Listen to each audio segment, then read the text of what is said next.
Okay, if councilors could take their seats, please.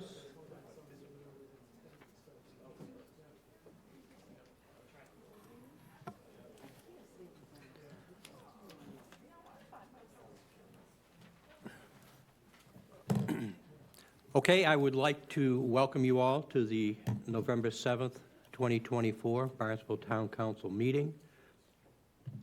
This council meeting is being televised via Xfinity Channel 18 or 1070, or may be viewed via the website via streaming. In accordance with Mass General Law, Chapter 30A, Section 20, I must inquire whether anyone is recording this meeting, and if so, to please make your presence known. Seeing no one, we will move on. Madam Clerk, would you call the roll call, please? Councilors: Bloom, Here. Burdick, Present. Clark, Here. Crow, Here. Levesque, Here. Ludke, Here. Mendez, Here. Neary, Here. Penn, Schnepp, Starr, Here. Timish, Here. Turkelson. Here. 12. Thank you. Before we go into the Pledge of Allegiance and the moment of silence, I just wanted to make everyone aware that at the end of this meeting, we will be going into executive session. It will not be returning, but I will make a further announcement on that. Okay. I'd like to call upon Councilor Clark. Thank you very much. Thank you very much, Vice President Tamish. Please join me in welcoming our veteran Ron Tim, who is with our local Marine Corps League. He's a resident of the village of Centerville. Ron served in the Marine Corps from August 1989 to October 2000 and was discharged with the final rank of sergeant for the Military Occupation Specialty Unit Diary Clerk Chief. He was assigned at Cape Lejeune, North Carolina, deployed in 1990 to Desert Storm. Then, in 1992, deployed to the Marine Expeditionary Unit Service Support Group aboard the USS Spartanburg County. In 1993, he was assigned to the headquarters in Rochester, New York, in the Reserve Unit, and in 1996, at the headquarters platoon in Buffalo, New York. In 1996, he served with the 3rd Battalion, 29 Palms, California, and was deployed to Okinawa, Japan. Among his 10 awards includes the Navy Commendation Medal, Navy Achievement Medal, twice awarded, and the Good Conduct Medal, and the Kuwait Liberation Medal. Please join me in welcoming Junior Vice Commandant Ron Tim to help us lead the Pledge of Allegiance tonight.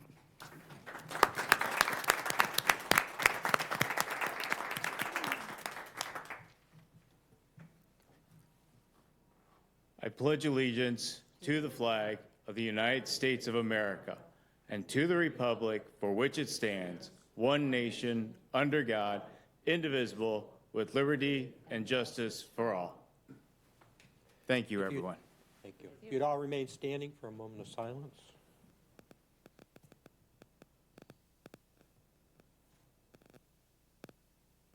Thank you.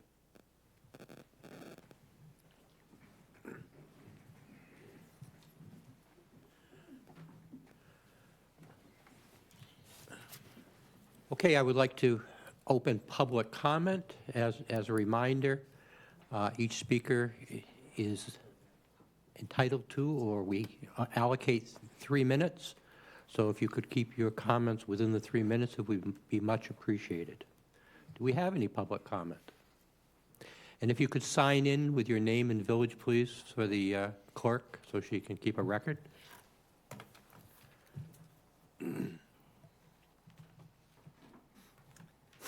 Good evening. I'm here for a couple of reasons, actually. One is to Could you just identify yourself, I'm so please? sorry. Joanne O'Connor from Centerville. The first thing I'd like to talk to you about is the meeting that Councilor Turkelson arranged to take place at the Comm Fire Department with members of the Barnstable Police Department. Chief Chalice was there, as well as Sergeant Perry. And it was in regard to the traffic problems and speeding in particular that we find ourselves all in trouble with. So it was a very informative meeting, and thank you for that. And thank you to Councilor Neary and to Councilor Tamish for being at the meeting as well. I know that we heard we had many questions, the room was full, and we heard a lot of, we can't do that, when people would suggest remedies to speeding. Speed bumps was one of them. And since that meeting, I've learned that speed bumps are a deterrent, and there was opposition to that opinion at the meeting that night. So I know that there are facts out there that show that speed bumps are deterrents to speeding. The biggest deterrent to speeding is to drive the speed limit. So when you get in your car, every time you drive the posted speed limit, the people behind you can't go any faster. They might get right up on your back end, but this is one way and the most effective way to curb speeding. So I do appreciate that, and I would be happy to help in any way. I know that you're planning to go forward. I think there's a Mass state law, the 7019, I think it's called, that allows the town to determine its own speed limits rather than the state determining our speed limits. 30 miles an hour in a small neighborhood is too fast. It's just too fast. So there is an opportunity for us to do something about that. So we don't have to take no for an answer, and we can all work together, and I know that you will, because the safety of the people of the town of Barnstable is paramount. So that's the first thing I wanted to mention. The second thing I wanted to mention is that I'm a member of the Centerville Civic Association, and we're in the process of planning our annual holiday stroll on December 8th. And we've come into some permitting issues with, we need permits for any signs advertising the stroll. We need permits for tents that will be erected during the stroll for different things that are happening on the street. And I'm not sure if fees are attached to those permits. I will tell you that the Centerville Civic Association is in a bit of disarray right now, and we're trying to get things back on the ground. So our budget is really limited. So Wayne, that's 3 minutes. Can you wrap your comments up, please? What I'm asking is if there are fees associated with the permits, if they could possibly be waived for a nonprofit organization. And that's it. Thanks so much. Thank you.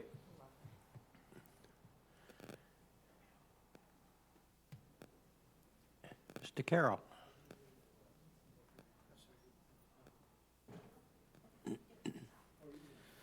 Good evening, councilors. Cliff Carroll from West Barnstable, and it's good to see you all. I'm going to make this very quick. I know on the agenda at the end of the night is the subject of the petition, but there's not going to be any public discussion at that time. The only thing I would like to say is I'm one of the sponsors that submitted the agenda. It's very important that the town pays attention, or if they could, make sure they read Attorney Kirk's letter of clarification that came in on Monday. The language that is on the actual petition was changed in the public notification to the councilors. The spirit of it was changed. That document was signed by 500 of our citizens, is certified for 200, but the actual petition that got submitted almost 90 days ago had 500. So please, if you could, focus on the actual language of that petition, and anything you can do to take that under consideration would be greatly appreciated. The next thing I would like to ask or say is Town Manager Els had mentioned the fact that he has a potential briefing coming up with BOEM in reference to the issues with the offshore wind farm. If you look at the history of BOEM all up and down the coast, they record those conferences and those type of things. If that could be shared with the town and the public when that happens, they record everything. So we should be able to see the results of that discussion. Last, I would just like to say as a commendation, a lot of folks in town don't know, but for the last probably 3 months, I'd say the Calm Water Department, headed by Mr. Crocker and the water commissioners for Centerville, Ossville, Marston's Mills, has been conducting public hearings on their negotiations with Avangrid and potential cable contracts regarding the water supply. They have insisted on keeping that 100% public. Any negotiations going on have been done in the public. They've invited the public, and they've been some of the most honest, open, and honorable meetings that I've seen. And I think the town owes them a gratitude for the way they've publicly been handling these negotiations in such a public manner. It's been very fruitful, and I think the end results will be much stronger than they would have been if had it gone behind the scenes with just attorneys. Again, I really would like it if you please pay attention to what the actual language of the petition, the spirit of the petition said, and not the language that was actually changed, I'm assuming by the town attorney for the purposes of publication. But thank you very much and have a great evening. Thank you. Any other further public comment? Lynn, any online comment? No? Thank you. Okay, I've closed the public comment. Moving on, council response to public comment. On my right, is there any response to the public comment? Councilor Ledke. Thank you. Joanne, I'm intrigued by your idea about the Mass General Law that allows for the municipality to enact its own speed limit. I believe the city of Worcester did that. It might be something we could look at to see what we might want to do. I mean, I'm with you on the speeding. I think just the other day, a woman was hit in the crosswalk at the Stop and Shop fuel station on West Main. And I know my son goes to Sturgis. He's in 12th grade, and he's still not allowed to cross that street because Sturgis knows it's so dangerous. I mean, it's a very sad commentary that we can't have people crossing the street, but look what happened to a woman crossing the street in the crosswalk. So that's something I think we'd really like to pursue. I would, because if we get the speed down, then the people speeding are maybe even going even a little bit slower. So some great comments there.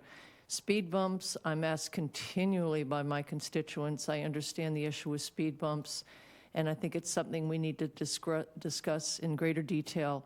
If not speed bumps, what other obstacles can we put in roads? I like the bollards we put up at Craigville Beach in the summer in the middle of the road.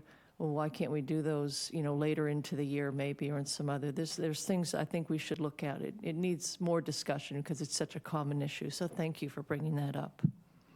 And Cliff Carroll, I agree. I love the discussions in public that COM's been doing. I think that's an important thing to highlight. And we know that the fire districts and the water districts are separate. They run under their own laws, if you will. But I think that's fantastic that they're doing that. So thank you for highlighting that for everyone. Thank you, Councilor Ledke. Councilor Turkelson? Thank you, Vice President Tamish. Joanne, I want to thank you for coming and reminding people that maybe weren't at the meeting that happened. And hopefully we'll take this up as a council and see what we can do.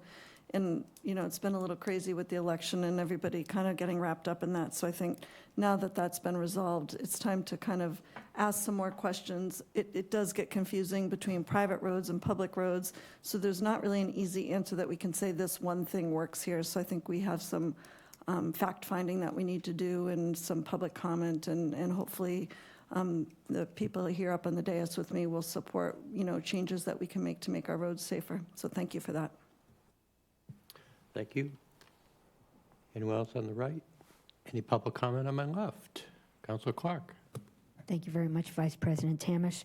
I was wondering if I thank those who came to speak at public comment, but the comment by Mr. Carroll makes me curious about what he meant or what was done to change the language that we'll be looking at. So I don't know if there can be some clarification on that. I think what probably should happen would be that when it comes up for discussion, we can certainly do Thank you. that. Any further comment? Mr. Carroll, please. We'll take it up at the appropriate time. Mr. Carroll, please.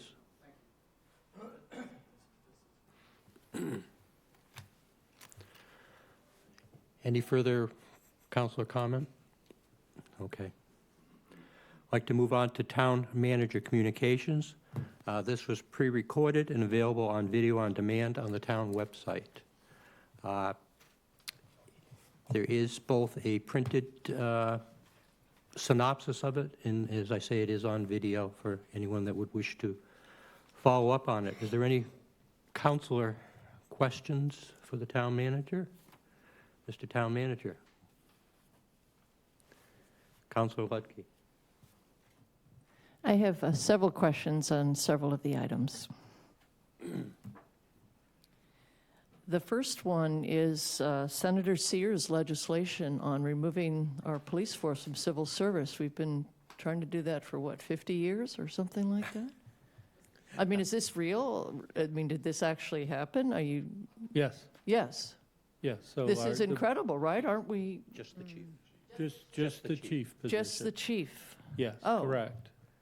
Yes. We can't extend that somehow if it's, We are in the process of doing that. The town council has appropriated funds so that we can go in and go through the proper development of information and work with the unions so that we can bring forward how we may go forward with removing the entire Barnstable Police Department from civil service. But at this point, this is just the chief. police chief position.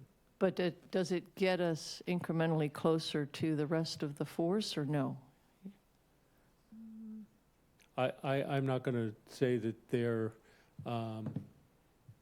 related. I think there's a broad recognition. We were at the legislative breakfast together. Right. And MMA brought up the fact that in their updates that they're going to create, they being the state's going to create a commission to review civil service. So I think that there's a broad recognition that we're, nationwide, but certainly here in Barnstable, struggling with bringing on new police officers.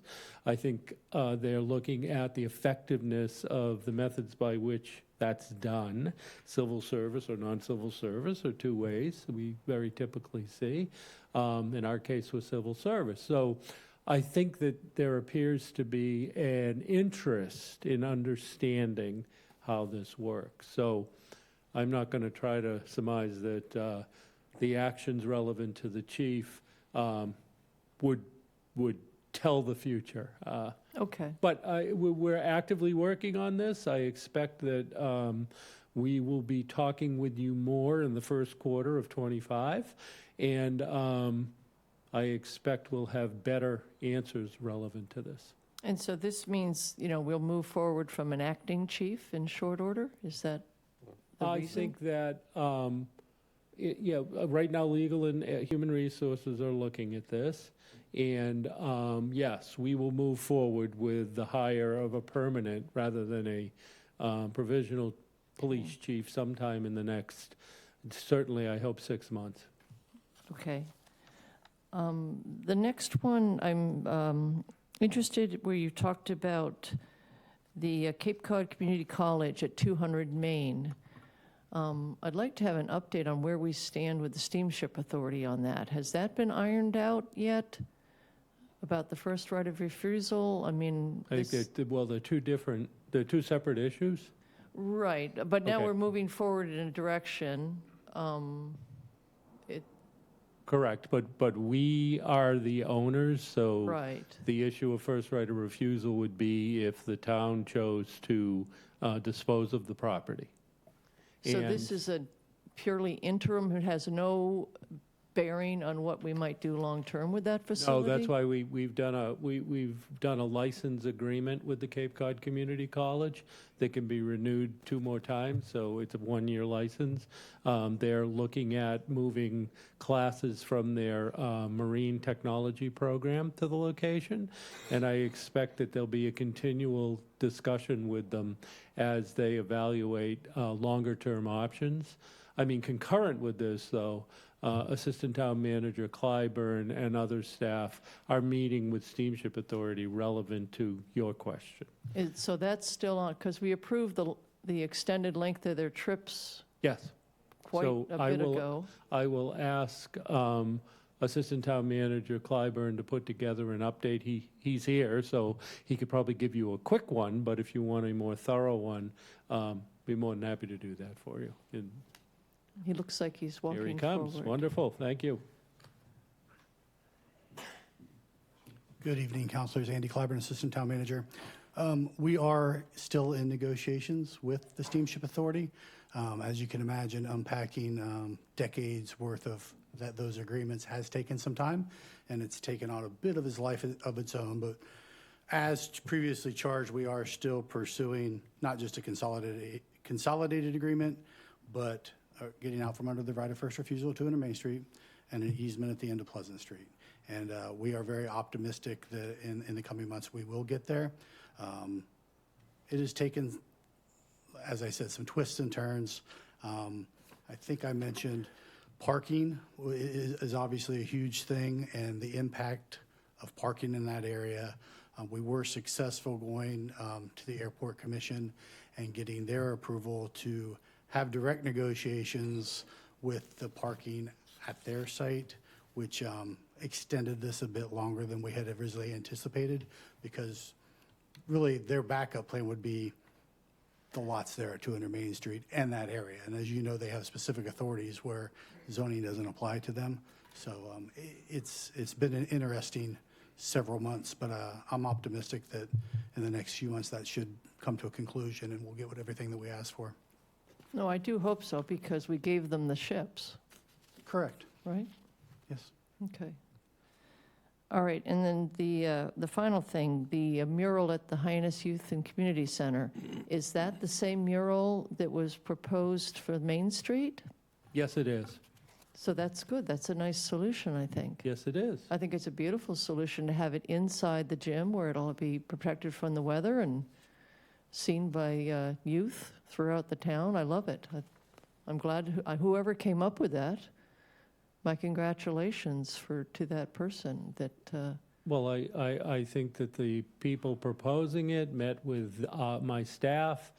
Then they came and met with me to see if I was interested in advancing it. Concurrent with that, our legal department was reviewing the decision that had been made, and it all very quickly happened within a week. They got before the Rec Commission, which was what I asked. I asked that I wanted a recommendation. They advised council, but certainly manager as well. I wanted to hear from them. They unanimously supported it, and therefore we will move forward with a mural at the HYCC in the gym up where the running track is. No, I think that's great. Eugenia Forts was a huge supporter of that facility and the need to have the children have that. So I think it's a perfect solution. Thank you so much. Thank you. Councilor Schnapp? Thank you, Vice President Tamish. I have a question regarding the opioid abatement grant application process, which I'm very excited to see getting launched finally. There was mention of money coming from RISE, R-I-Z-E, and I'd like to know how that relates to the money we have, or is that just another name for the money, or? I'll ask the Assistant Town Manager. I He's been figured- working hands-on on That's this. right. Good evening again, town councilors. So as previously reported, our group has been working to get that application out. Our target was by the end of the year. We had a very thoughtful, thorough process to identify how we were going to push those funds out. It came to our attention last week that there was a program from the state that would match funds for nonprofits that receive municipal funds of this opioids. So we basically rallied the troops and said, we really need to get this out sooner than later, particularly for those that may be wanting to apply for those matching funds. Because obviously if there's an opportunity to turn $50,000 into 100, we need to do that. So I briefed leadership. They gave us the green light to go ahead and move forward sooner than later, got the grant application out. So we're still going to have a rolling application where we'll have quarterly distribution of funds. But for those that are trying to get the RISE funds, we've asked that next Tuesday, the 12th, those applications come in. We'll have them evaluated on the 13th. And then on the 14th, we'll be providing a letter. We're not going to get the funds up, but we'll provide a letter that will allow them to apply for the RISE grant and potentially double their money. That's good news. Absolutely. Do you have a small committee that will be doing do. the It's- grant evaluation? Yes, it's another subset of a large group that's been working to date, similar to how we had this one small group that really led the small group public outreach. We've got another small group identified for the first round, and we'll rotate those around. I anticipate each quarter drawing various folks in. So you have a certain amount of money that we've already received and anticipated funds, so that 50,000 should be able to fund a lot of organizations, right? I would think. I mean, 50,000 many Up to times, right? $50,000 per, right? Yes, right. No, we have $800,000. Okay. So obviously, we're very optimistic that folks ask for the money and qualify for it and potentially double those funds, so. Right. Last question. Can an organization apply more than once in a year, or if they have a different program? I don't have an answer for you. I'll have to get back with you on that. Okay, thanks. Yeah. Thank you. Anyone on my left? Any further questions? No? Thank you. Okay, at this point, I would like to open the workshop. Town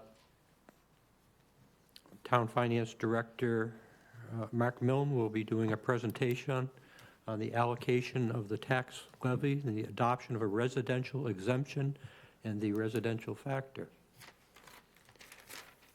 Thank you, Vice President Tamish. And good evening, councilors. Can you hear me okay? Yes.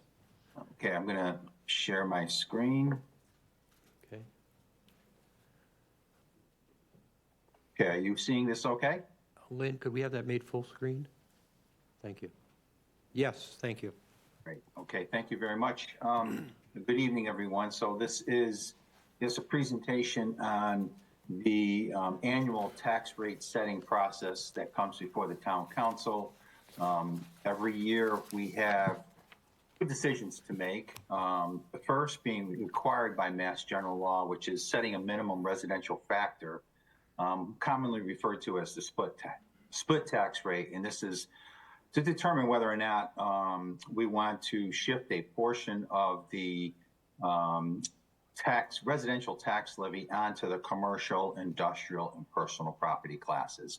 And you do that by setting a minimum residential factor every year. And we've historically set it at 1 so that all classes of property pay the same taxes at the same rate. But I'll provide you some illustrations this evening to show you how that would impact different classes of taxpayers if we were to change that.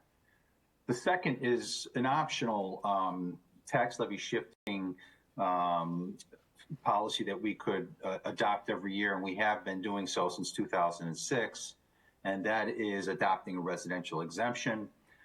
This option doesn't impact the commercial, industrial, and personal property tax classes.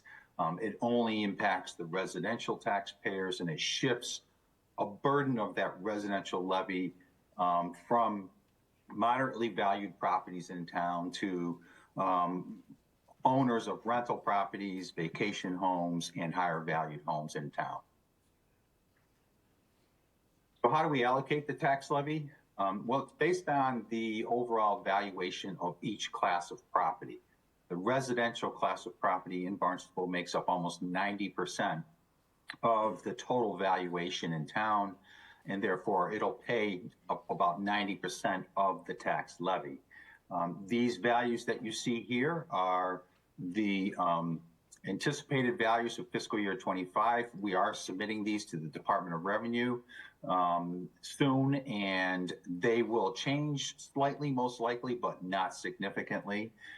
These values are based on calendar year sales data from 2023. That was the last full calendar year of sales data that we have. So they don't necessarily reflect today's market values. And so, again, they'll slightly change once we receive certification from the Department of Revenue. And we anticipate to receive that before your next meeting on the 21st, when these two votes will come before you. So how did the property values change from fiscal year 24? You can see from this table here that most classes of property did not change much, with the exception of the personal property class that went from 515 million to 585 million, or almost a 14% increase. And most of that is attributable to the infrastructure for Vineyard Wind that is coming on to the assessment rolls. That project took a few years to build, and we've been adding it to our assessment rolls for 3 years now, beginning in fiscal year 23. And here in fiscal year 25, we will have captured the last portion of the infrastructure that they have built. But overall, the valuation of the town is increasing about 1%. Next, we'll take a look at the maximum allowable levy for fiscal year 25. This is established by Mass General Law, Proposition 2.5. The fiscal year 2024 levy limit was $143.6 million. Under Proposition 2.5, a community is allowed to increase that by 2.5%, which is about $3.6 million. Our projected new growth for fiscal year 25 is almost $1.7 million. Again, we're still waiting for Department of Revenue certification on that. That has been submitted to them. And so that gives us a levy limit of $148,893,000. And then to that, we can add any voter-approved debt exclusions or other special assessments to the levy to come up with our maximum allowable levy. And we have two of those right now. The first one being the debt exclusion, our share of the debt exclusion to build the new high school out in Harwich for the Cape Cod Regional Technical High School, where we have some Barnstable students attending, and the Cape Cod Commission's, our share of the annual Cape Cod Commission assessment. So our maximum allowable levy right now, again, this will change slightly once we set the tax rate, is projected to be $151,154,000. So then we take that levy and we divide it into the total assessed value of the town of $24.7 billion, and that gives us, and then we take that number and multiply it by a factor of 1,000 to come up with the tax rate for fiscal year 25, which right now looks to be $6.10 per $1,000 of valuation. And then how does that levy of $151 million get split? Again, it's based on the total assessed valuation for each class. As you can see here, the residential class, again, makes up about 90% of our taxable property, and therefore it'll pay about 90% of that $151 million tax levy, or $135,379,000. So option one, the split tax rate. This allows a community to, again, shift a portion of that residential levy to the CIP classes, the commercial, industrial, personal property classes, up to 1.5, up to a factor of 150%. So this table illustrates 5% shifts in the tax levy if we were to adopt a split tax rate. And you can see that every 5% shift drops the residential rate by about 3 cents, but correspondingly increases the CIP rate by 30 cents or more. And that's because of the residential property class makes up a significant portion of our overall levy, our assessed value. Again, 90% versus 10%. And so you're shifting a small amount of the tax levy from a very small percentage of taxpayers to a very large percentage of taxpayers. And therefore, there's not a large benefit, as this chart will illustrate, there's not a large benefit to the residential class from adopting a split tax rate. You can see here, illustrated by the blue line, that there's a very slight gradual decrease in the tax bill for using the median residential value of approximately $613,000. There's a slight decrease in the tax bill at each one of those 5% shift increments. But as illustrated by the orange line, there's a significant increase in the tax bill for a commercial property valued at that same level of $613,000.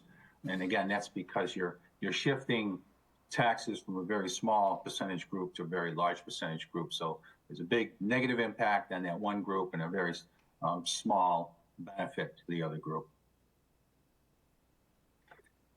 Here's a history of our tax levy allocation by class for the past 10 years. In the first column, our total levy has increased from 110 million to 151 million, about 36.7% over this 10-year period. During that same period of time, the residential levy has grown at a greater percentage increase, or 39.2%, and the CIP levy has only increased 18.5% over that same time period.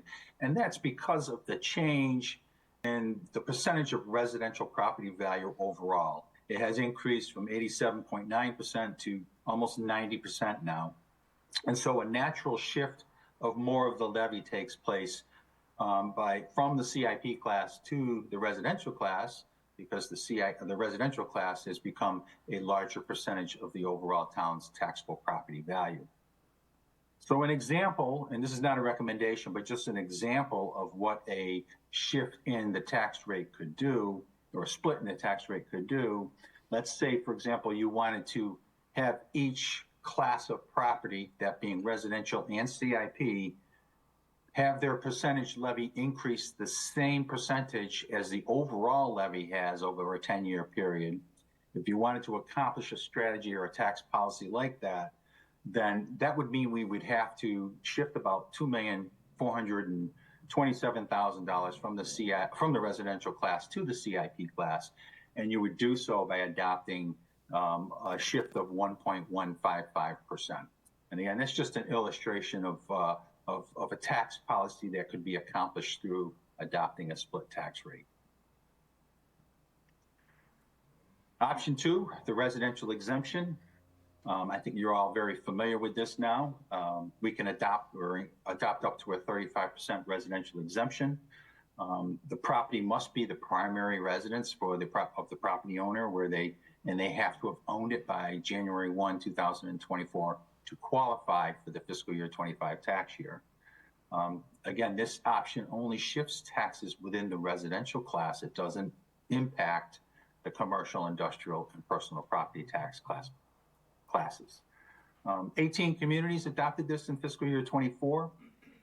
We originally adopted it in 2006, and we have currently about 11,247 qualified properties in town. That changes every day as deed transfers take place, living situations change, and you can see on the table on the right here, Barnstable's at 25% currently, and there are several other Cape and Islands communities who have adopted this as well.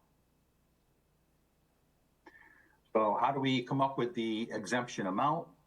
For a residential exemption is we take that residential valuation of $22.1 billion, and we divide it by the total number of residential parcels in town, and currently that stands at 25,706. And that gives us the average residential value in town of $863,138. You multiply that number by the residential exemption percentage adopted. So using the same percentage for fiscal year 24 of 25% would mean the exemption value in fiscal year 25 would be $215,785. And then you multiply that factor by the number of eligible parcels, currently of 11,247, and that gives us a total residential value that gets exempted from taxes of just over $2.4 billion. So then we take the $2.4 billion of exempted value away from the residential value, overall residential value, and that leaves us with a net taxable residential value of $19,760,000. Again, the residential levy stays the same. We're not shifting any of the levy from the CIP class or from the CIP class or to the CIP class. This class of property is going to still pay the same amount of taxes, or $135 million, and that results in a residential tax rate increasing from $6.10 to $6.85. This chart illustrates the tax bill impact of adopting a residential exemption for both a qualifying property owner and a non-qualifying property owner. So the blue bar here represents that if no exemption were adopted, this is what the tax bill would look like at these different selected values. The orange bar represents a 25% residential exemption. So you can see the largest savings is seen by the more moderately priced homes in town that qualify for the residential exemption, and that benefit decreases slightly as the valuation goes up until you get to the break-even point. For fiscal year 25, the break-even point is $1,972,770. At that point, a qualifying residential property owner will pay the same amount of taxes under a 25% residential exemption as if there was no exemption in place. And then beyond that point, a qualifying residential property owner in town would pay more in taxes even if they do qualify, and that's illustrated again by the orange bar here at the $2 million or more or greater level. So you can see this is a shift of taxes from the lower valued property owners to the higher valued property owners. Even if you qualify for the residential exemption, the higher valued property owner is going to pay more in taxes. The gray bar here represents a non-qualifying property owner at the same value. You can see the difference between the gray bar and the orange bar is always the same difference at every single one of these values. And that's the value of the residential exemption itself, which is worth $1,478 in fiscal year 25. And finally, I have three tables here that show you the tax bill impact of a residential exemption at different percentages. The columns on the left of the orange line here illustrate an owner-occupied home value. So therefore, somebody qualifying for the residential exemption. And you can see the lower the value, the greater the tax bill benefit until you get to that break-even point, and then beyond that, there is no benefit. It's actually costing more taxes for somebody in a higher valued, even if they qualify for the residential exemption. And to the right of the orange line are non-qualifying homeowners. And you can see at every level, they pay more in taxes because they don't qualify for the residential exemption. And here's the table for a 30% residential exemption. You can see the benefit is even, of course, greater for those lower valued properties, and as well as the 35%, it's even greater. And the impact to the non-owner or non-occupied homeowner is even greater, the negative impact under the residential exemption. So that concludes my comments, and I'd be happy to answer any questions that any counselor may have. Thank you. Great presentation as always, Mark. Any questions on my left? Councilor Clark. Thank you, Vice President Tamish, and thank you very much, Mark, for your very astute presentation. On page 3, where you refer to the increase in personal taxes, and you identify it as due to Vineyard Wind. I'm curious on why is that not designated as industrial but personal? Thank you. Yes, that's a great question. All utility infrastructure across the Commonwealth of Massachusetts is classified as personal property. That's state law. We have to classify it within that category.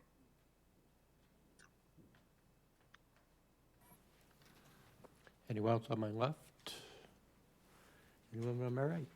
Councilor Lutke. Thank you. Yeah, back on that personal property, if that explains that aspect, what would be the generic categories of the rest of the person? Is it boats and things like that? What's the personal property of our residents that goes into that? Yeah, so the personal property of our residents that go into that is any home in town that's not considered a primary home, therefore a second homeowner, somebody that basically doesn't qualify for residential exemption. There is a percentage of their property value that's considered personal property. And so that gets taxed as personal property as well. And it's essentially the contents of the home. And I think we have that percentage that we have to use is approved by the Department of Revenue. They review that every year. And I think it's somewhere in the 2.5% range. And so that gets qualified and taxed as personal property as well. So that's what makes up most of that category is utility infrastructure, because it's not real estate, and the value, that small percentage of second homeowners' personal property. So there's nothing a second homeowner could do to negate that? That's just a state-mandated percentage? Exactly. That's it. Yes. And can you explain who determines the amount that we pay the Cape Cod Commission? How is that amount determined? So that's based on equalized valuation of every community. That is Cape-wide. I mean, we're all in the Cape Cod Commission as members, and so what the state does is the Cape Cod Commission has an assessment every year. They're allowed to increase that by 2.5%, and then that number gets distributed out to all 15 Cape towns based on the town's equalized valuation. What's an equalized valuation? Of the town's total property value. Okay. So do we pay more than anyone else? Yes, we do, because we're the largest community on Cape. We have the largest property value. Okay. Do you know what the total the Cape Cod Commission gets from all 15? Don't, but I can get that number for you. Okay, I'd just be curious. Could you explain again, Mark, just because we'll have the discussion at our next meeting, when you say there's a certain point where those on the wealthier end of the spectrum would actually pay more with a residential exemption, could you just touch on that, just explain that logic to me, how that works? Yes. So remember when we start exempting a percentage of the homeowner's property value from taxes, it results in a higher tax rate for the residential class. Okay. And everybody gets the same amount, the same exemption amount, which is about $215,000 for fiscal year 25. So as a result of that increase in the tax rate, the way the math works is, and everybody's getting the same exempted amount off of their taxable value, as the property value goes up, or the assessed value goes up, the benefit that they receive from the exemption goes down because of that increase in the tax rate. And, they designed it this way to make it progressive so that the lower valued homes receive a much larger financial benefit than the higher valued homes. And then eventually you get over that break-even point, and there's no financial benefit for a primary homeowner. But it's basically because the tax rate's going up for that class. Okay. And then can you verify that, like, the big apartment buildings, like the Hanover building over by the Stop and Shop, that is not a commercial, that gets the residential rate, the lower rate? It gets the residential rate, the higher rate, because with a residential exemption, it's taxed as a residential property, so they'll pay at the higher rate. But it doesn't it's not commercial. All apartment buildings. Not commercial, right. Apartment buildings pay more in taxes. They pay more, but they're all residential. They're all under that. Correct. Okay. All right, thank you. You're welcome. Thank you. Councilor Bloom. Thanks for a great report again. My constituents have asked questions regarding this, and I just want to make it clear. Residents whose domicile was eligible for a residential exemption last year, this residential exemption doesn't automatically come back to them for this year, for fiscal year 25, right? They have to apply again? Not everyone. Many homeowners who qualified in the previous year will automatically qualify again if no change in ownership has occurred at that location. However, our assessing operation, I believe our director of assessing is here tonight, and he can go into further details. We do have a requalification process that we ask every property owner periodically to participate in, because situations change, and somebody may buy a house in Florida and make that their primary home while they're getting the residential exemption in Barnstable, but they're not going to come to Barnstable's assessing office and tell them that. And so the only way we can catch things like that when they happen is to ask them to periodically requalify for the residential exemption. So any one of us may receive in the mail from the assessing office this year that request to requalify for the residential exemption, because it may have been 5 years since you last qualified for it. And I think we're on a 5-year cycle for every homeowner in town. Thank you. So if you happen to be within that group this year, you'll be asked to recertify. Thank you very much. You're welcome. Thank you. And Councilor Schnapp? Thank you, Vice President Tamish. I'd like to follow up on Councilor Bloom's comment and question. Mark, do you know when those letters went out? Because having received one a couple years ago, it does allow you to requalify by April of the following year. But if you don't do it before the end of the calendar year, it will change your taxes. You will lose that exemption temporarily. So I would urge anybody who received any communication from the assessor's office to try to get that in as soon as possible. Yes, that's a great point. So if anybody does lose that residential exemption when these tax bills go out on January 1, and if you notice that you lost the residential exemption, it's probably because it was taken off because you've been asked to recertify and we hadn't gotten your paperwork back. But you do have until April 1st to get it put back on or get a refund from the town. Thank you. Anyone else? Any? Councilor Mendes? Hey, Mark. How's it going? Very well, Just a sir. quick question for you. Single-member LLCs, single-member S-corps, if they prove that they are living in that residence, do they qualify? That's an assessing question, I think. I'm going to have to defer to our Director of Assessing if he could answer that question. Okay. That's a great question. Thanks. You stumped me.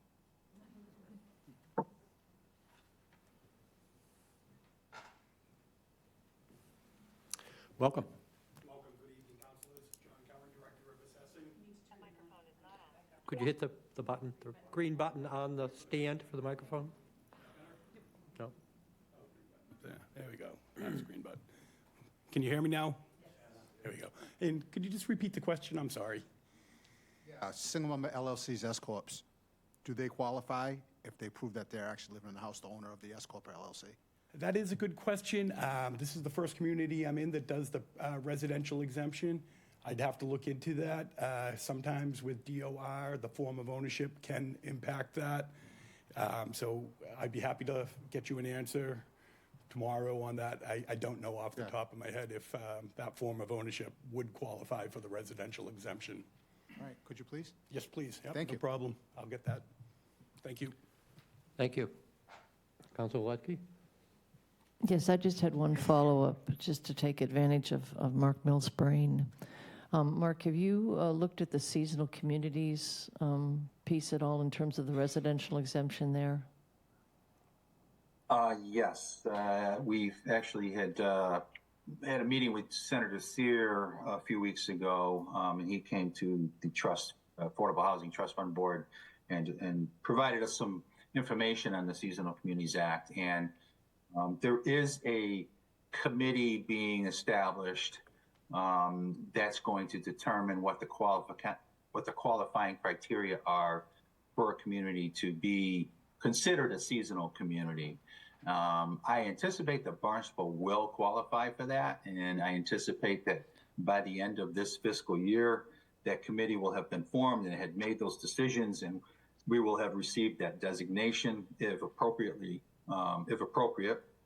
And if so, I believe part of that legislation allows seasonal communities to increase their residential exemption up to 50%.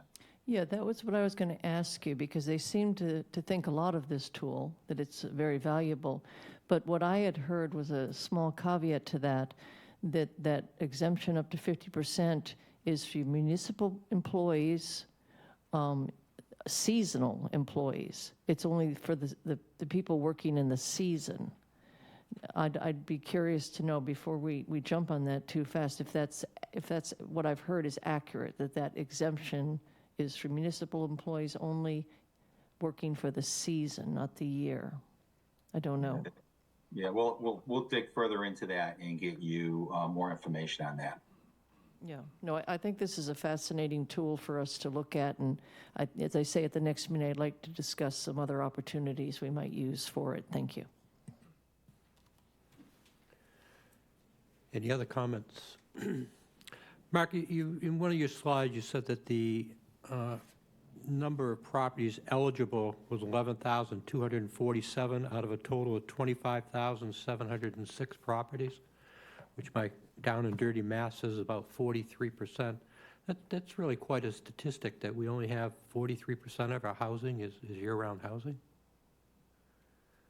Or well, yeah, primary homes. Primary housing, correct. Yeah, it's and it hasn't changed much. That percentage hasn't changed much over the years. It's been roughly that percentage since we've adopted the residential exemption. Interesting. Thank you. Any other questions for Mr. Milne? None? Thank you, Mark. Great job as always. Thank you. Good to see you all. Thank you.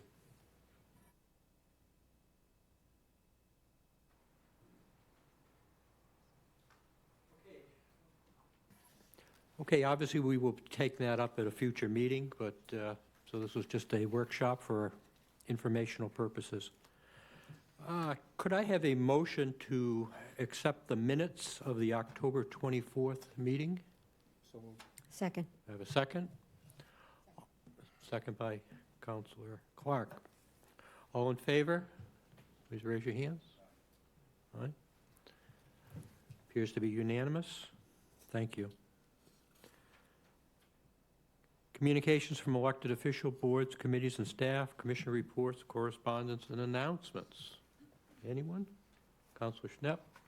Thank you, Vice President.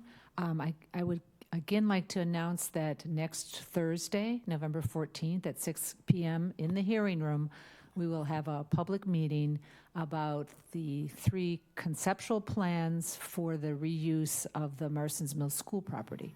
So if you haven't had an opportunity to view those plans or be part of that discussion, I invite you here to the hearing room. And I believe, Lynn, that will Zoom, no, it'll be taped, but you have to be here to make. Okay, so you can watch it live stream, but any comments you want to make would have to be made in person. Thank you. Okay, along that same line, the question had been raised, what happens if a quorum of counselors chooses to attend the meeting? So if the town attorney could explain, there's a possibility that will have to be posted as a special meeting of the town council, because if 9 show up for that meeting, then it would be an improper meeting. So that's why I believe our administrative assistant sent out a email today asking if you were going to attend, and it's critical that you respond to her regarding that, but I'll have Attorney Nober explain that. Thank you, Vice President Tamish. Karen Nober, Town Attorney. Yeah, I think you explained it. If a quorum of the council shows up to the meeting, if you all sit there and nobody says anything, then you're okay. But if you ask questions, that's okay. The minute you express an opinion and there's a quorum of counselors in the room, you are now deliberating. And in order to avoid that becoming an open meeting law problem, if a quorum of counselors is planning to attend, I don't know what all of you are going to say, and you may not know. So we would want to notice the meeting as a special meeting to comply with the open meeting law. If we know for sure that fewer than a quorum is attending, then you don't need to do that. Thank you. So I would encourage all of you to please respond to that email. Council Crowe? I just got a question. Will there be an agenda posted for this meeting?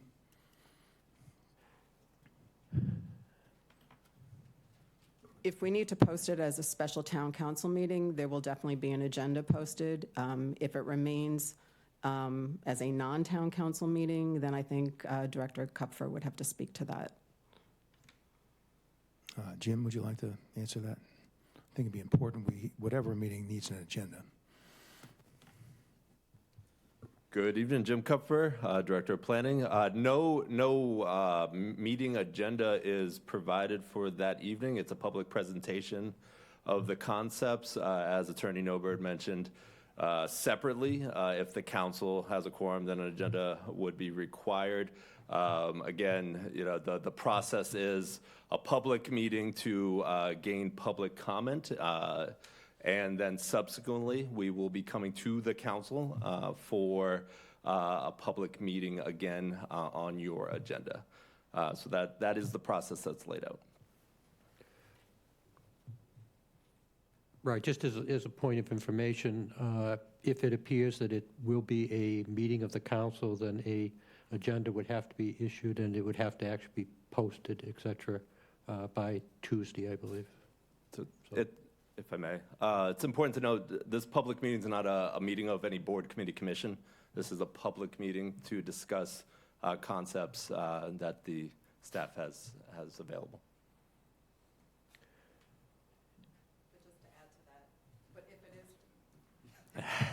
But if it is posted as a special town council meeting, then it's a special town council meeting. So even though I understand that's not how we were intending to structure it, it is then a meeting of the council. Thank you. Any other questions regarding this subject? No? Any other comments any council would like to make? Councilor Clark?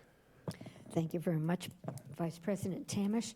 I'd like to share with the public that there's an opportunity to join the 7th Annual Veterans Day ceremony right here on Monday, on Veterans Day, November 11th at 9:30, beginning at 9:30, on the Hyannis Village Green Bandstand at 367 Main Street, Hyannis. And right afterwards, immediately afterwards, is a chance to hear from veterans, sponsored by the Cape and Islands Veterans Outreach Center, with the Veterans Town Hall and a buffet brunch provided by the Hyannis Elks Lodge. Thank you very much. Thank you. I understand Councilor Levesque will be starring. Thank you. And Councilor Lutke. And Councilor Lutke will be addressing also. Councilor Lutke. Yes, since we're talking about meetings, there's another one on the 12th, and this is a personal interest to me because I've always been talking about PFAS. There's going to be a joint meeting of the county and the airport to present their PFAS update. And if you remember during our water workshops, there were some grants allocated. One grant went to the town to look at the county cleanup, and another grant went to a group of folks, the Hyannis Park Civic Association, the Greater Hyannis Civic Association, and the Sierra Club has been working with them. And they made a presentation that's available now, what they did with their grant.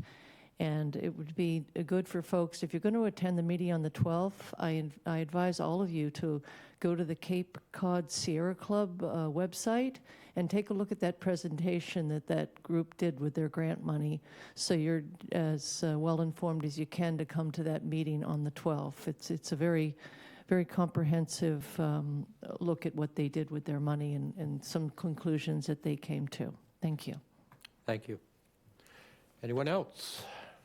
Councilor Clark. Actually, thank you very much. I should have included in my veterans announcement that one of our businesses, Wimpy's in Osterville, is offering a free fall prefix dinner for veterans between 4 and 9 p.m. on Veterans Day. Thank you. Great, thank you.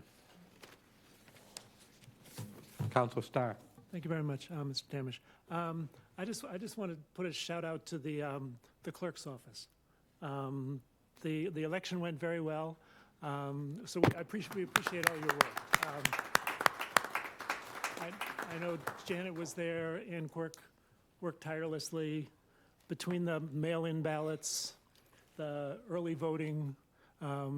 They worked last Sunday. There were about 18 people working for 7 hours on Sunday, and there's still ballots coming in. It's amazing the detail they had to go through, and Janet can shaking her head. She had to live it. So we appreciate it. Thank you. Thank you. Anyone else? Okay, we will move on to the orders of the day. Thank you.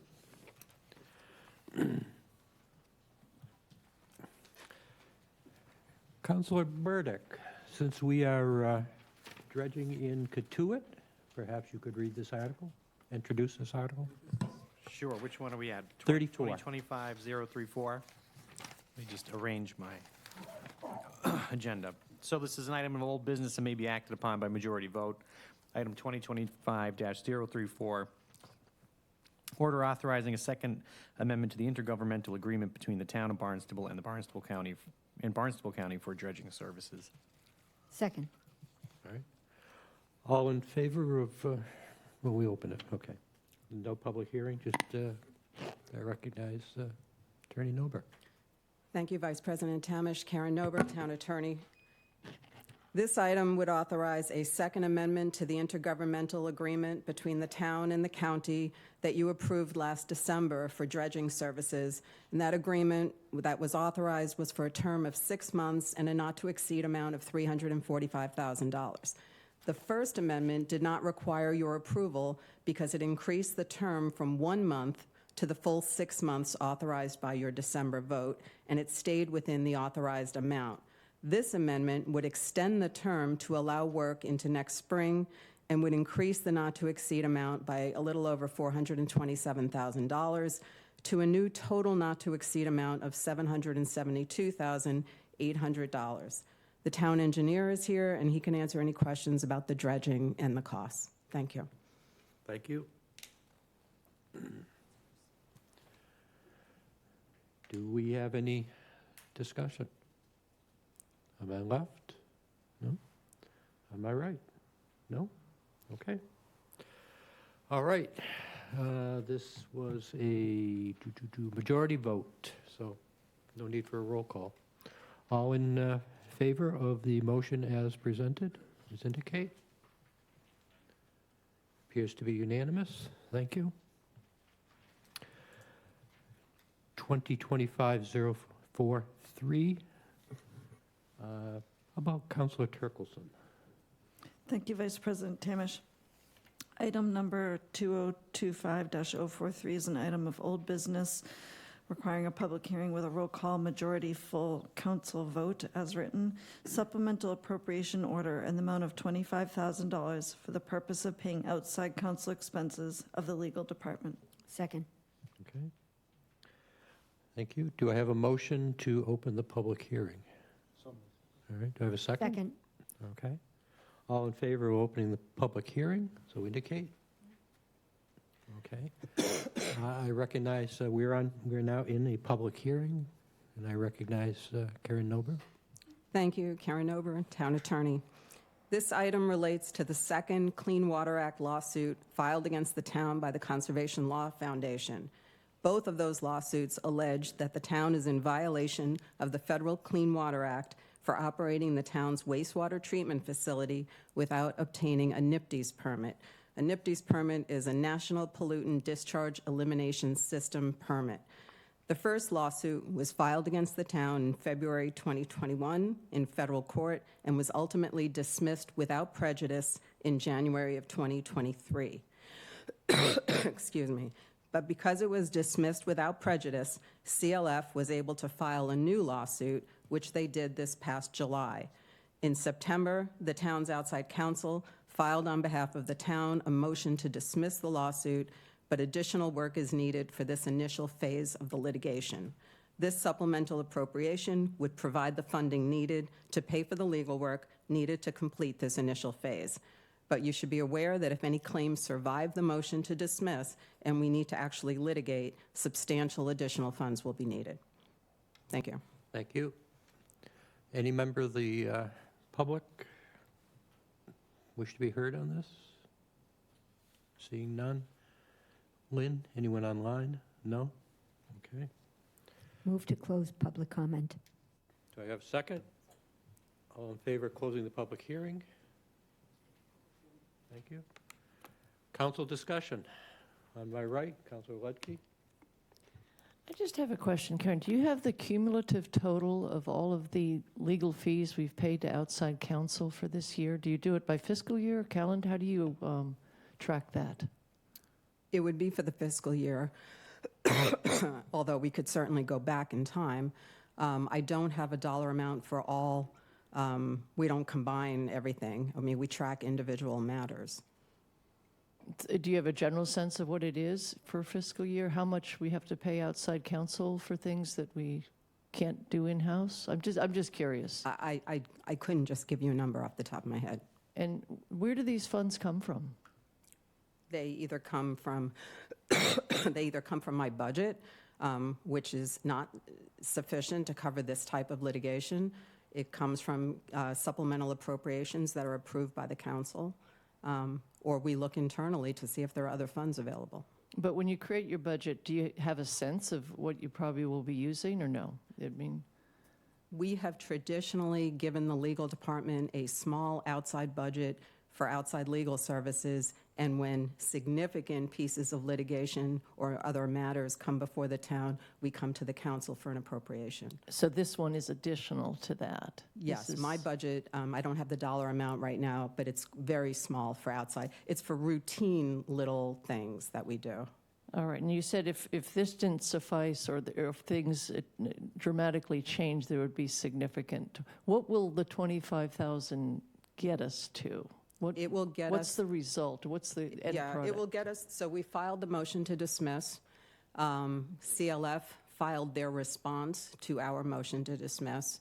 We are now filing our response to that, and then, so this will cover that, and it will cover any oral arguments if the judge asks for that. In the first litigation, she made her decision on the pleadings and did not have oral arguments, but she could. And so that's what this would cover. It would get us through this phase of the motion to dismiss. Okay, so is this covering past costs too, or is this all forward-looking? It's forward-looking because we have identified funds in the town to cover costs that are occurring right now. Okay, and what if there's extra money? What happens to the extra? If it doesn't cost 25,000? At the end of the year, if I don't need it for the same litigation and, if it doesn't continue through the year, the money goes back to the general fund. Okay, thank you. Anyone else on my right? No? Anyone on my left? Councilor Crowe? Thank you, Vice President Tamish. Karen, the 100% of these funds is $25,000 is going to the CLF lawsuit or the legal expenses. Is that correct? The money that I'm asking for is going to be used only for the CLF litigation, yes. Okay, thank you. Anyone else? Seeing no further discussion. This is a roll call majority vote of the full council. Madam Clerk? Councilors Bloom, Yes. Burdick, Yes. Clark, Yes. Crow, Yes. Levesque, Yes. Ledke, Yes. Mendes, Yes. Neary, Yes. Schnapp, Yes. Starr, Yes. Tamish, Yes. Turkelson. Yes. 12 yes. Thank you. Thank you.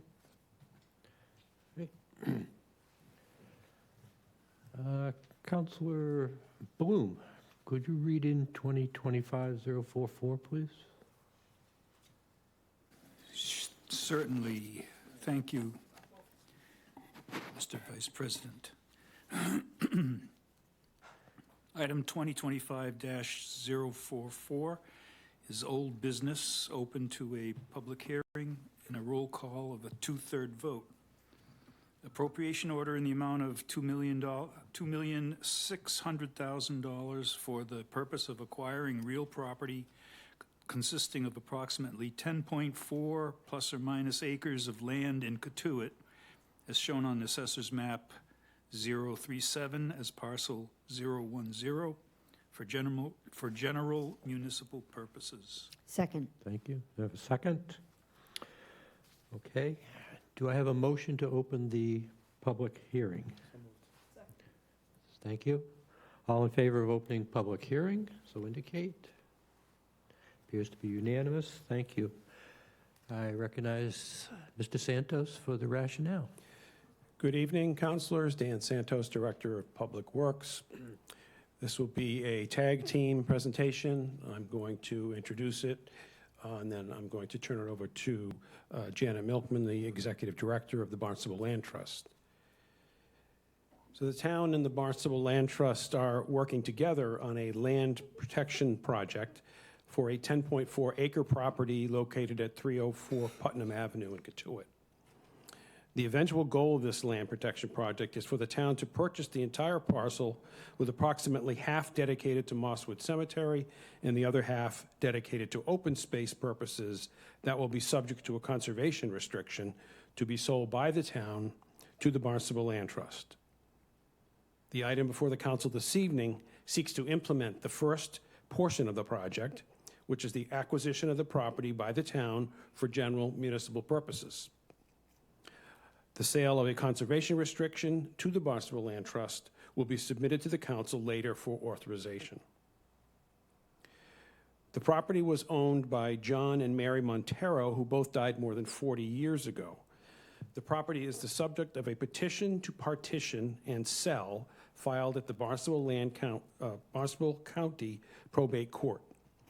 The probate court filings indicate that 31 individuals have an interest in the property. Presumably, because 31 individuals could not agree on what to do with the property, the probate court appointed a commissioner and ordered the commissioner to sell the property by January 31st, 2025, at a public auction or a private sale for no less than $2,600,000. The probate court established this amount as the fair market value based on the highest and best use of the property. The Barnstable Land Trust has commissioned its own appraisal, which we anticipate will confirm this amount and also establish the value of the conservation restriction at the proposed $1,300,000 purchase price. I'll now turn it over to Executive Director Milkman. Thank you. Welcome. Thank you. Good evening. Janet Milkman, Executive Director of the Barnstable Land Trust. I'm really happy to be here tonight. It's helpful maybe for you all to know that this was the first project that I started working on 8 years ago when I first took the job at the Barnstable Land Trust, working with the town manager and assistant town manager. Was in probate for all this time, and now we are able to actually put it before you as a project. So it really is one that takes advantage of the capacities both of the nonprofit land trust and the town, as you'll hear from Attorney Tom LaRosa in a minute.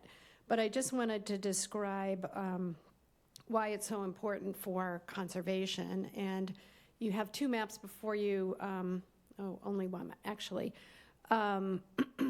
You'll see, and if we look at the second visual, you'll see it even more clearly how it is really a missing piece in a very large conservation puzzle, which includes Eagle Pond Sanctuary, Little River, and Bell Farm conservation areas owned by BLT, Water Department land, Mosswood Cemetery owned by the town, and then Lowell Park, which is owned in part by BLT and in part by the town.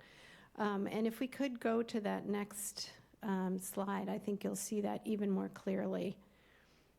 Is there another one on there? Probably the previous one. Okay. Is the first one? Yeah, I think so. Oh. Sorry. Okay. This is the one I wanted to show you. This big green semicircle with one missing piece. It is very important in conservation terms to have connected lands for habitat, for plants, for animals, and this connects a whole series of land, as you can see.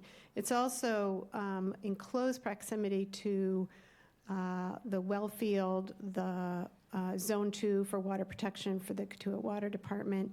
It's in the watershed for Little River leading into Katuitt Bay, and also proximate to rare species habitat on Water Department land. So for all those reasons, we're really grateful to be partnering with the town on this project and happy to answer any questions. Thank you. Thank you. Attorney LaRosa. Good evening, councilors. Tom LaRosa, First Assistant Town Attorney. As Director Santos had indicated, that the town is seeking to acquire this property for $2.6 million. That value is roughly, it's based on the potential to develop 5 A&R lots, 5 trophy lots in that location. And we're planning to acquire this property through an eminent domain transaction because under state law, the cities are limited from the amount that they can purchase a property by deed, that they're capped by 25% over the average of the assessed valuation over the 3 preceding years. And given that assessed values are on the lower side in the town, that has pivoted us to look to finish this transaction through a taking. As Director Santos alluded, 31 taking from 31 individuals who are scattered across the country and may not be able to sign releases by the January deadline that the probate court has set. We've structured this transaction that Barnstable Land Trust would acquire the property by deed from the probate commissioner for $2.6 million.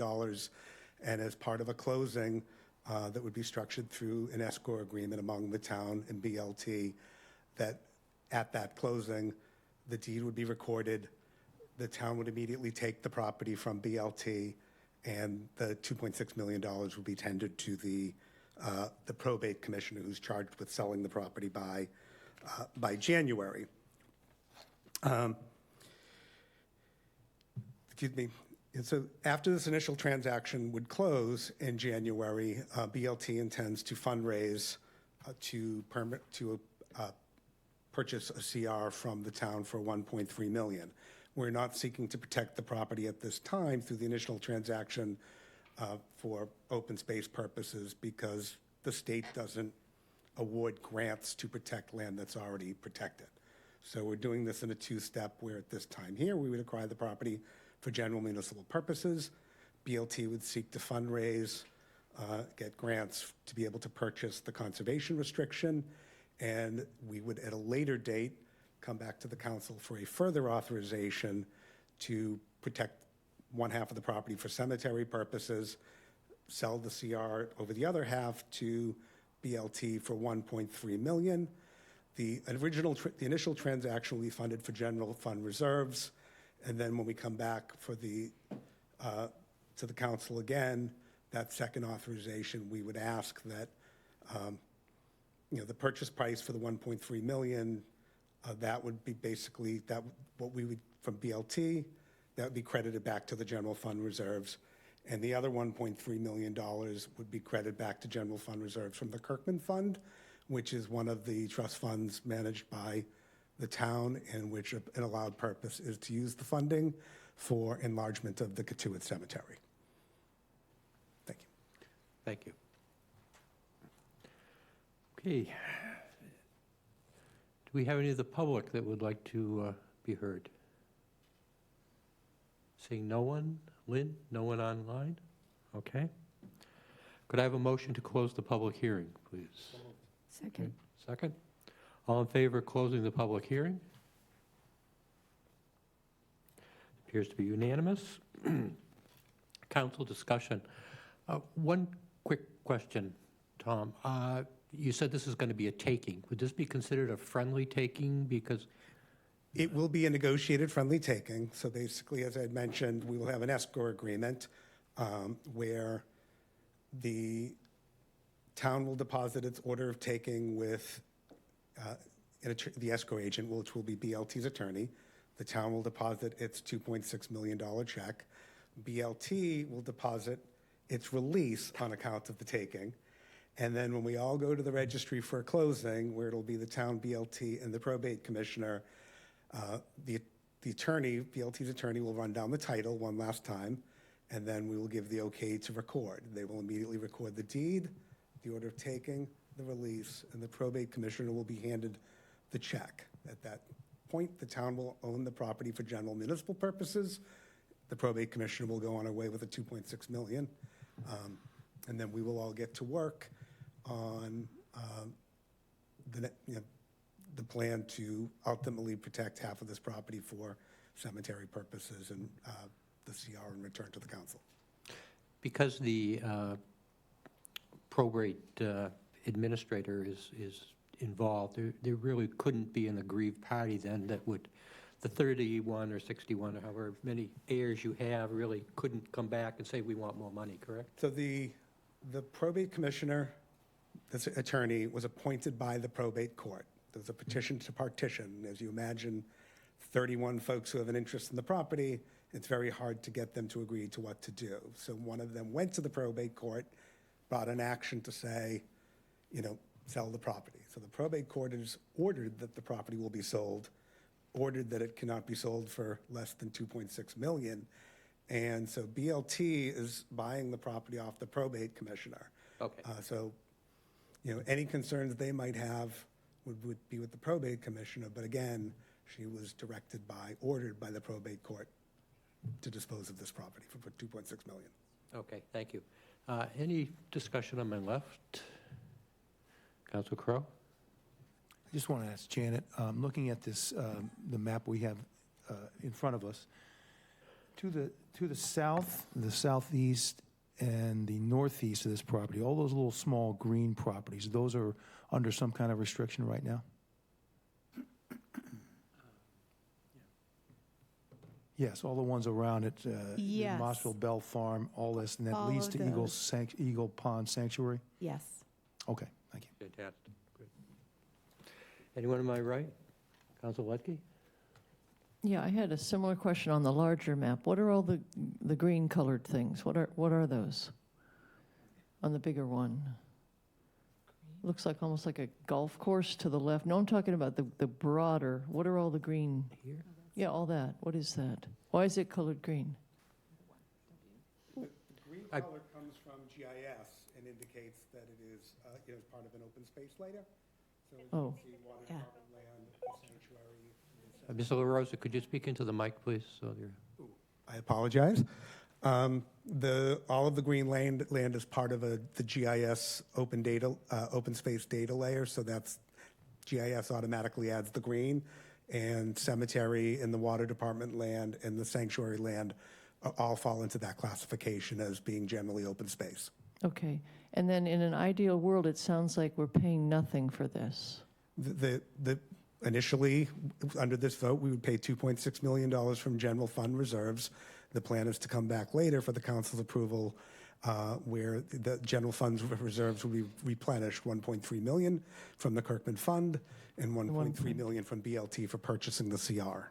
And then we will see this CR, the details of this at a later date in terms of what public access and things, right? As part of that later approval, you will need to approve the CR as well. Under state law, the council has to approve the CR, so that would be part of the next vote too. Okay, thank you. Councilor Schnepp? Thank you, Vice President Tamish. I'm going to guess that some of BLT's fundraising would involve a grant application for CPC funds. We could come to CPC. We will also definitely pursue a state grant and also private fundraising. Yeah. Okay. So we actually may see a couple of items coming back to the council related to this item. So, Yes, I would not rule that out. okay. Just a comment that I know this is a long time coming. That's, as you said, you've been involved 8 years. I think there was discussions before that, and so I'm glad it worked out successfully. Thank you. Thank you. Any further discussion? Councilor Clark? Thank you very much, Vice President Tamish, and thank you for this comprehensive presentation. So I understand and I trust the process going through probate. So can you explain to me how that leaves the 31 interested parties? That's not it, Councilor Clark. That's not a matter that would involve either BLT or the town. However, the probate court commissioner would get the $2.6 million check, and she is charged by the probate court with distributing those funds, less expenses, to the 31 interested people. Thank you. Anyone else? Okay. This requires a roll call, 2/3 vote of the council. Madam Clerk? Councilors Burdick, Yes. Clark, Yes. Crow, Yes. Levesque. Ludke, Yes. Mendez, Yes. Neary, Yes. Schnapp, Yes. Starr, Yes. Tamish, Yes. Turkelson, Yes. Bloom. Bloom, Yes. thank you. 12 yes. Thank you. Thank you. It's been a long 8 years, hasn't it? Okay, new business. Councilor Crowe, would you introduce 2025-038? Yes, I will. This is an item of new business referred to a public hearing on 11/21/24. It is item number 2025038. Appropriation in the amount of $65,381 for the Barnstable Police Department fiscal year 2025 operating expense budget for the purpose of funding the costs associated with hiring 5 patrol officers. Second. Thank you. All in favor of moving this to a public hearing on 11/21? So indicate. Appears to be unanimous. Thank you. Councilor Lutke, could you introduce 2025-045? Yes. This is an item of new business. It may be acted upon by a majority vote. Item 2025-045, authorization to contract for and expend a fiscal year 2025 Housing Choice Grant in the amount of $255,000 from the Commonwealth of Massachusetts Executive Office of Housing and Livable Communities for water line improvements on Crocker Street in Hyannis. Second. Seconded. I recognize Mr. Kupfer for the rationale. Thank you. Good evening. Jim Kupfer, Director of Planning. So as was mentioned, the request here is authorization to contract for and expend a fiscal year 2025 Housing Choice Grant in the amount of $255,000 from the Executive Office of Housing and Livable Communities for water line improvements on Crocker Street in Hyannis. The town of Barnstable was awarded this grant to support improvements to the water infrastructure on Crocker Street. The project will fund water infrastructure upgrades on Crocker Street by providing a new water line on the street that currently has insufficient water service, primarily for fire flow. And the town is ensuring that there will be adequate infrastructure in an area targeted for new investment.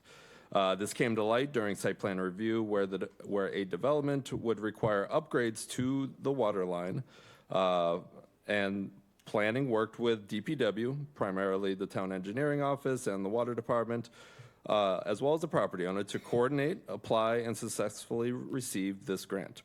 The grant is 100% reimbursable, and there is no matching required. Essentially, what this provides is a new water line on Crocker Street in Hyannis to connect and complete a loop, as well as paved surface on Crocker Street curb to curb. Thank you. Thank you. Any council discussion? Councilor Schnapp? Thank you, Vice President.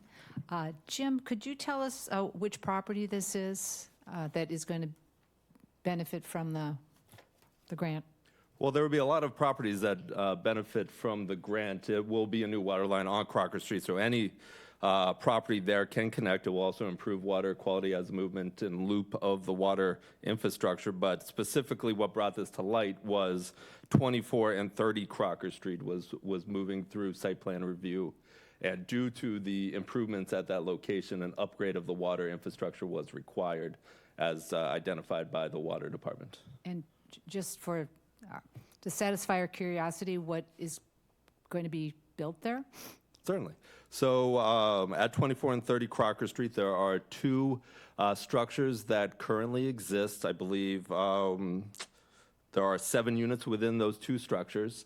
Those will be preserved, and then there will be 4 duplexes sited directly behind those 2 structures. So a total of, I believe, 11 units, perhaps, or no, excuse me, 8 plus 7, so 15 units in total.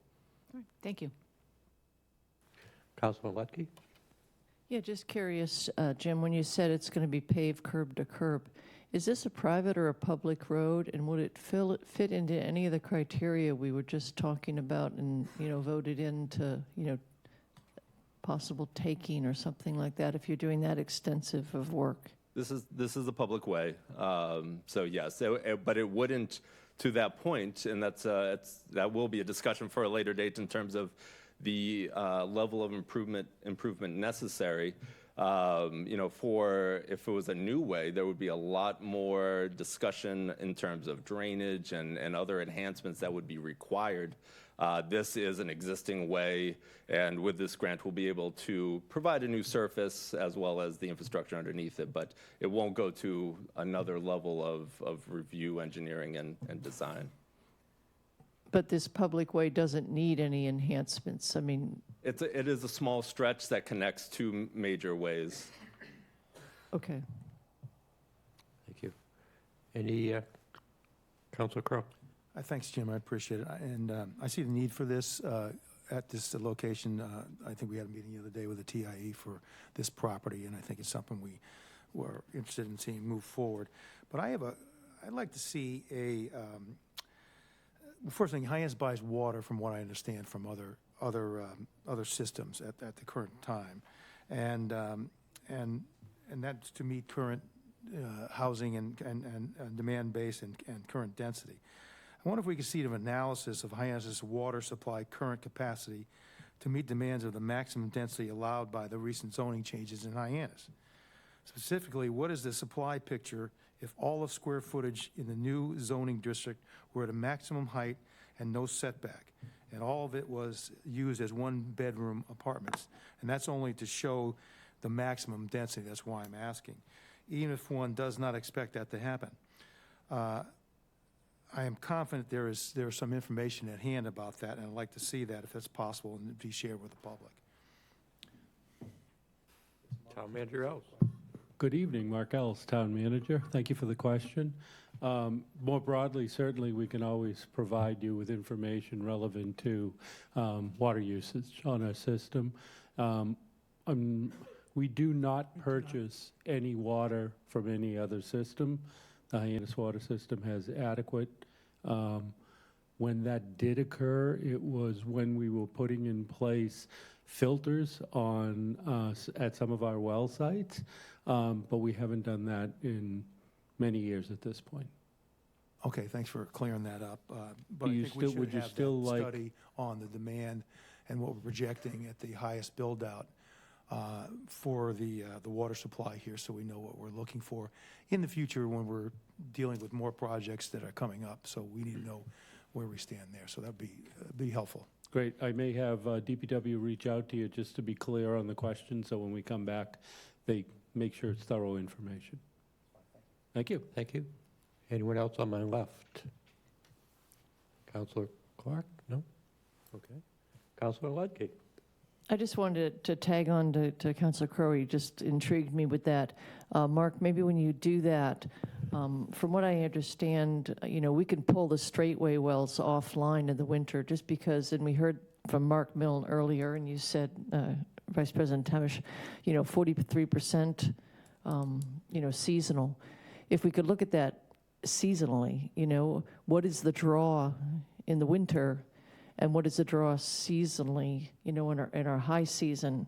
It would be very interesting to see that, because from what I understand, we are right at the max during the summer months with all wells going. And, once we do the Straightway project, we've already allocated the funds. Those will be on year-round, potentially, but they also could come off if we don't need them. So I think it'd be interesting to see that under both scenarios. Thank you. Thank you. Any further comment, discussion?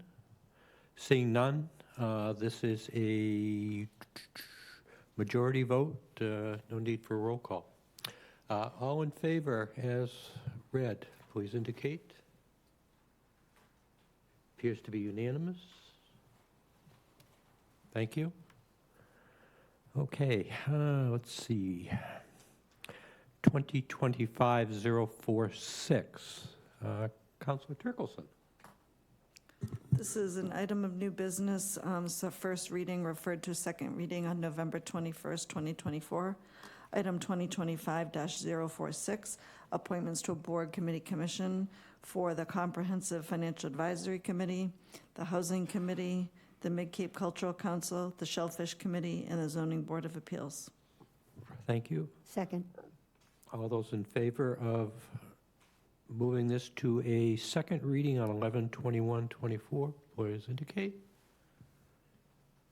Appears to be unanimous. Thank you. Councilor Neary, could you read in 2025-047, please? My pleasure, Vice President Tamish. This is new business to be referred to a public hearing on 11/21/2024. It's item number 2025-047. It's a vote on the merits of a citizen's petition requesting that the town council vote to revoke and rescind the action taken in executive session on June 13th, 2024, approving the terms and execution of a certain side agreement as written. Second. Second.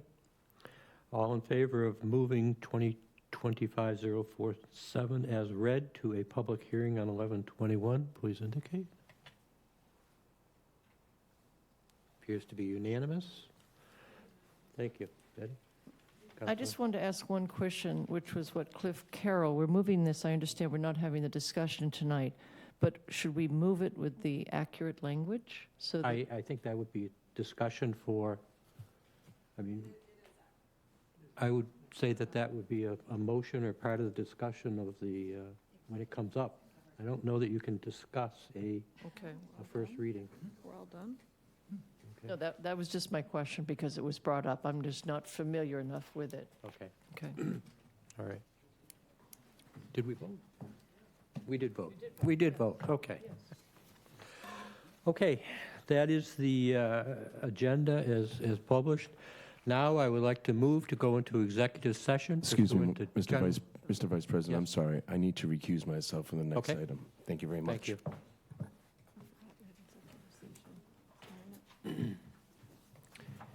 And Councilor Levesque, as you're aware, we're not coming back into session, so I think you're free.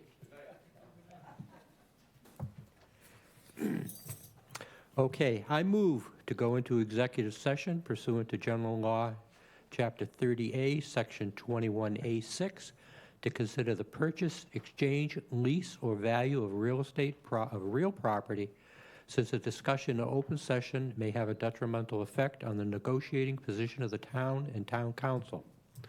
Identifying the property in question would compromise the purpose for which the executive session is being held, and therefore that information is being withheld. The town council will not return to public session after the executive session. Do I have a second? Second. All in favor, which is a roll call vote to go into executive session? Madam Clerk? Councilors Clark, Yes. Crow, Yes. Levesque, Ludke, Yes. Mendez, Yes. Neary, Yes. Schnapp, Yes. Starr, Yes. Tamish, Yes. Turkelson, Yes. Bloom, Yes. Burdick, Yes. 11 yes. Thank you. And for the councilors, it's now 7:44.